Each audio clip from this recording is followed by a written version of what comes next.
بسم اللہ الرحمن الرحیم۔ محترم ناظرین، السلام علیکم۔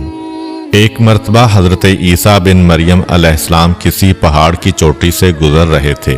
اس وقت ابلیس ان کے پاس آیا اور اس نے ان سے کہا، روح اللہ، یہ بتاؤ کیا تمہارا خدا اس بات پر قادر ہے کہ اگر تم اس چوٹی سے نیچے گرو تو وہ تمہیں بچا سکتا ہے؟ حضرت عیسیٰ علیہ السلام نے کہا، جی ہاں، میرے رب کو یہ قدرت حاصل ہے۔ ابلیس نے کہا، یہ بات حق ہے اور آپ اپنے اس دعویٰ میں سچے ہیں تو آپ اپنے آپ کو اس پہاڑ کی چوٹی سے گرا دیں، میں دیکھتا ہوں کہ آپ کا رب آپ کو مرنے سے کیسے بچاتا ہے۔ حضرت عیسیٰ علیہ السلام نے محسوس کیا کہ شیطان لعین انہیں ناجائز وسوسہ میں مبتلا کرنا چاہتا ہے۔ انہوں نے اس سے کہا، لعین، کیا تو چاہتا ہے کہ میں اپنے رب کی آزمائش کروں؟ یہ علیحدہ بات ہے کہ مجھے اس بات کا یقین ہے کہ میرا خدا میری حفاظت کرے گا۔ اللہ کا ہر فرمان برحق ہے اور ہمیں اس میں شک کرنے کی کوئی گنجائش نہیں ہے، لیکن میں خدا کی آزمائش نہیں کرتا۔ کچھ دنوں بعد ابلیس ان کے پاس آیا اور ان سے کہا، عیسیٰ علیہ السلام، تم تو اللہ ہو کیونکہ تم مردے زندہ کرتے ہو اور غیب جانتے ہو اور لوگوں کو غیب کی خبریں دیتے ہو۔ حضرت عیسیٰ علیہ السلام نے اس کی بات کاٹتے ہوئے کہا، لعین، تو جھوٹ بکتا ہے، میں خدا کا مستجاب الدعوات بندہ ہوں۔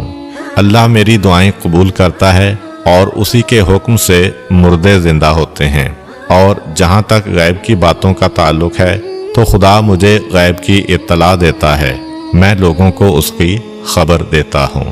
جب ابلیس نے دیکھا کہ عیسیٰ علیہ السلام اس کے جال میں پھنسنے پر آمادہ نہیں ہیں تو اس نے چیخ ماری اور ان کے سامنے سے بھاگ کھڑا ہوا۔ ابو نصر نشاپور کا ایک سلطان ہو گزرا ہے۔ ایک مرتبہ وہ لاؤ لشکر سمیت اپنے دارالحکومت میں داخل ہو رہا تھا کہ ایک مکان سے قاری کی آواز نے اسے چونکا دیا۔ ابو نصر قرآن سننے کے لیے رک گیا۔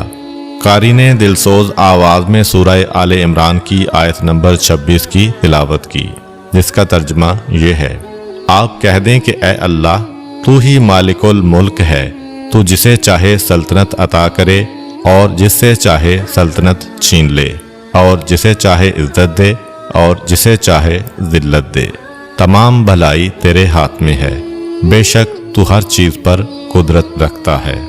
اس آیت مجیدہ نے سلطان کے دل پر گہرا اثر کیا۔ وہ یہ آیت سن کر کانپ اٹھا، گھوڑے سے اترا اور رکوع کیا، پھر سجدہ بجا لایا۔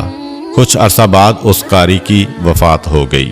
اس کے ایک دوست نے خواب میں قاری کو دیکھا کہ خدا نے اسے جنت میں عظیم مقام عطا کیا ہے۔ اس نے قاری سے پوچھا کہ تجھے یہ مقام کس وجہ سے نصیب ہوا ہے؟